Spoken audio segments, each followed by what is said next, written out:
the House of Representatives. I would do a lot of basic need shit. I would give us our universal basic income. And when I say I mean I would usher in the inevitable.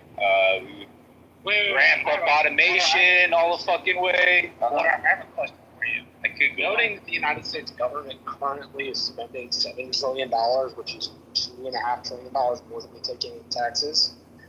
You're asking for UBI. How in the world are we going to pay for that? Oh, it's simple. Just like you said, where's all that fucking money going? All you have to do is manage those funds correctly, and we'll be able to budget it in easy peasy, lemon squeezy. Where the federal government sticks money, the biggest expenditure is social welfare programming. It is Social Security. It is disability insurance. It is Medicare. Okay. It chews up $2.5 to $2.75, approaching $3 trillion a year.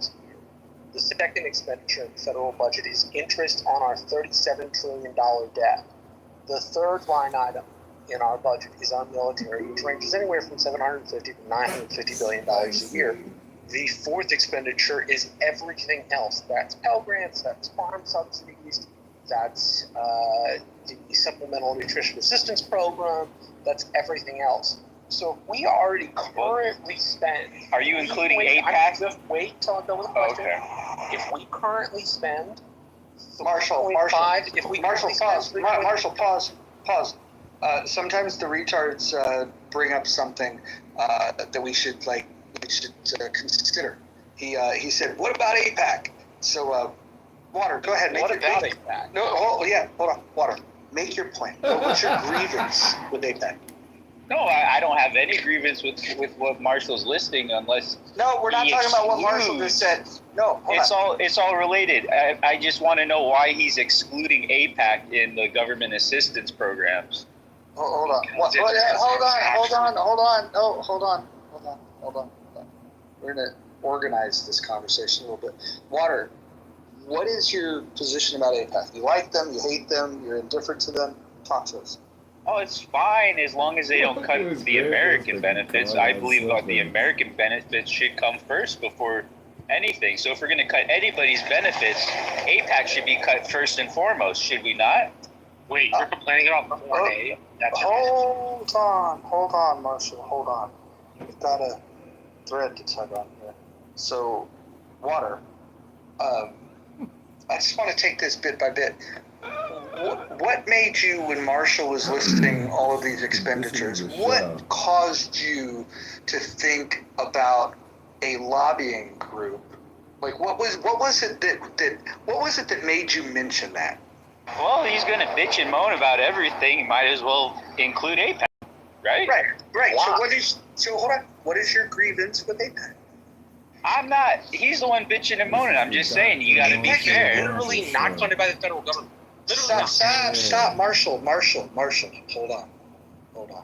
We're going to get somewhere here. Water.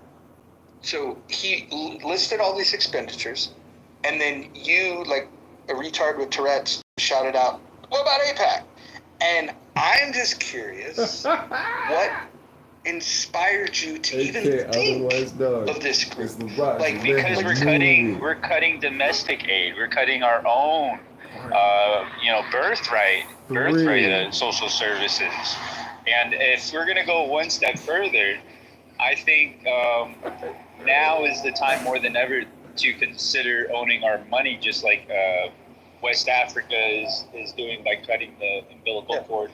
Okay, so pretend I've never heard of APAC, and pretend and you know what? Some of the people in the audience have maybe never heard of it. So, in your opinion, what is APAC and what do they do? It's foreign aid to Israel. It's basically creating social services for Israel, which is completely fine. I have no issue supporting any nation that is asking for help, as long as they don't commit genocide and war crimes around the rest of the world.